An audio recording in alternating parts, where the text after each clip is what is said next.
Imagine turning any screen into a powerful digital signage display in just a few minutes. And the best part, you can get started at zero cost with PiSignage. Welcome back to Gadgets Pod, tried and tested. In this episode, we're exploring a smart and budget friendly way to create your very own digital signage system using PiSignage. Um, Built on the Raspberry Pi, PiSignage is lightweight, reliable, and packed with features. And the best part, you can get started with zero cost with up to 2 players. To kick things off with PiSignage, you'll need a Raspberry Pi. Model 3 or higher works just fine. But if you're planning video walls, dual screens, or interactive displays, the Raspberry Pi 4 is the way to go. With at least 2 GB RAM, it supports 4K playback, dual HDMI ports, and delivers smooth performance even with heavy content. In this video, we're using the Pi 4 with 4 GB RAM. A Class 10 micro SD card, at least 8 gigabytes in size, preferably from a reputed vendor. Next, you'll need a good quality micro HDMI to HDMI cable, a reliable USB power supply rated at 3 amps, and finally, a LAN cable for wired internet. And if your PC doesn't have a micro SD card reader, keeping a micro SD to USB adapter handy will make setup much easier. Before we flash our Raspberry Pi, the very first step is to create an account on the PiSignage website. So open your browser and head over to PiSignage.com. On the top right corner, you'll see the sign up button. Go ahead and click that. Here, you'll be asked for some basic details, your name, email ID, and a password of your choice. Go ahead and type those in carefully. And once everything looks good, press the continue button to move ahead. But once you're done, an OTP will be sent to your registered email address. So head over to your inbox, copy the code, and enter it here to verify your account. After that, hit the sign up button, and that's it. Your PiSignage account is now ready, and you're all set to head over to the dashboard.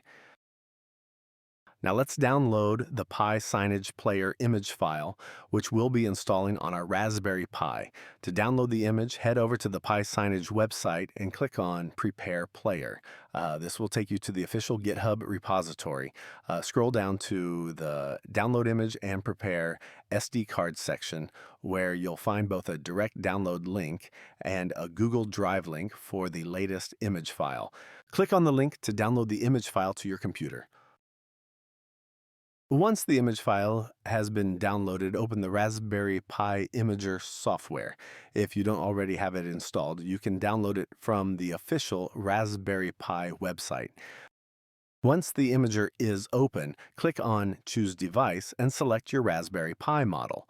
After that, click on Choose OS. In the menu that appears, scroll down and select Use Custom. Browse your computer and select the PiSignage Player image file that you downloaded earlier. Next, click on Choose Storage and select your SD card from the list. Make sure you pick the correct drive because all data on it will be erased. When asked for OS customization, select No. A warning will appear that all data on the SD card will be erased. Click Yes to start writing the PiSignage image. Writing may take a few minutes, so sit back and relax while the process completes. Once writing is complete, safely remove the SD card from the reader, insert it into your Raspberry Pi, and power it on. When you power on the Raspberry Pi, the first boot may take a few minutes as it sets up PiSignage. Once ready, it will load the PiSignage setup screen. The device will automatically configure itself and display a unique device ID, along with instructions to add it to your PiSignage account. You'll also see basic network details like IP address on the screen. At this stage, your Raspberry Pi is ready. Next, we'll access our Raspberry Pi running PiSignage by logging into the PiSignage web portal. You don't need to connect to the PiSignage cloud account for this. It can be done locally on your network. On the Raspberry Pi welcome screen, note the IP address being displayed. Then open a browser on your computer and type in your Raspberry Pi's IP address, and 8000. This will take you to the PiSignage Player WebUI interface. The default login ID is PI, and the password is also PI. Once you log in, you'll land on the dashboard. The dashboard is the central control panel where you can manage your PiSignage player. After logging in, you'll arrive at the PiSignage dashboard. Here you'll find three main options: playlists, where you create and manage the order of media playback; assets, this is your media library where all uploaded images, videos, and content are stored; settings, where you configure your player preferences and system options. These three sections are all you need to manage and control your digital signage content effectively. Let's first check out what's available under Assets. This is where you upload and manage all your media files. Think of it like a storeroom where you keep everything you might need later. Here you can upload a wide range of content, videos in supported formats, audio files in MP3 or AAC, streaming sources such as YouTube, RTMP, RTSP for IP cameras, or even Shoutcast, images in popular formats like PNG, JPEG, GIF, and BMP, zip packages containing HTML assets, PDF documents, text messages, media RSS feeds. You also have options for custom layouts to display information like weather, a clock, background images or videos, and even multi-zone layouts with up to 6 zones for real-time display. Now let's move on to playlists. A playlist is where you bring all your content together and decide the order in which it will play. Think of it like creating your own music playlist. But instead of just songs, you can combine videos, images, audio, PDFs, text messages, or even live streams. You can set the duration for each item, rearrange the sequence anytime, and even mix different types of media into one playlist. This gives you complete flexibility and control over what your audience sees and when they see it. You can simply drag and drop the content you want to play from the Assets folder into your playlist. For more control, click the settings icon at the top right to access Advanced Playlist options. Here, you can adjust layout zones, scheduling behavior, and other playback settings to suit your needs. Next, let's set up a ticker. A ticker is a scrolling or sliding text display that appears at the bottom of your screen, perfect for showing announcements, news, or important messages. Next, let's look at layouts. Layouts control how your content appears on screen. You can choose from predefined layouts or upload custom layouts. Multi-zone layouts let you show different content at the same time, like a video in the main zone, images on the side, and a ticker at the bottom. This keeps your display organized and professional. Finally, PiSignage gives you a simple start and stop button for your playlists. It's an easy and quick way to control your displays without changing any settings or schedules. Now let's go through the settings option on the dashboard. This is where you can control and configure everything about your PiSignage player, from device management to display and network settings. First, we will change the player name as per our preference. This is especially useful when you have multiple players in your premises, as it helps you easily identify and manage each one. You will notice that once you hit save, the updated name instantly appears on the welcome screen. Next, update the network settings as needed. Make sure DHCP is enabled for your Ethernet connection. Now let's set up Wi-Fi. This will free your Raspberry Pi from the LAN cable and allow it to connect to any display within the Wi-Fi zone. To set up Wi-Fi, start by clicking on Scan Networks. Give it a moment while your Raspberry Pi looks for nearby Wi-Fi networks. Once the list appears, find and select the network you want to connect to. Now, type in the Wi-Fi password carefully. Take a second to double check that the password is correct. When everything looks good, click Save. Your Raspberry Pi will then connect to the Wi-Fi, making it ready to use without a LAN cable. You'll see the updated Wi-Fi IP address on the welcome screen, confirming the connection. Now go to user settings to secure your signage player access by updating the user ID and setting a strong password. The Raspberry Pi will reboot to apply the changes, so just give it a moment. Under Display Settings, you can adjust the screen resolution, orientation, and other display preferences to match the requirements of your setup. There are also a few additional settings you can turn on or off as needed, such as display, overscan, and TV on-off scheduling. You can also adjust the display volume from here to suit your setup. Advanced user settings should only be adjusted if you're an experienced user, as making the wrong changes could cause serious issues. The screenshot option lets you capture an image of whatever is currently being shown on your display. This is useful for saving the screen for reference, troubleshooting, or sharing with others. The captured screenshot is stored on your device for later access. It's especially helpful when you're away from the physical display or managing the player from a different location.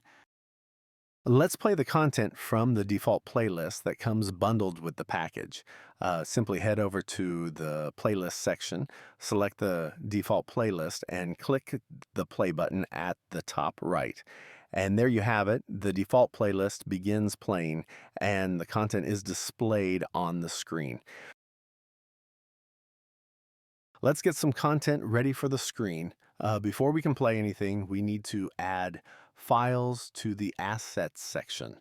On the Assets page, click the Add button. From the options that appear, select Upload Files. This will let you choose files from your computer and upload them into your asset library.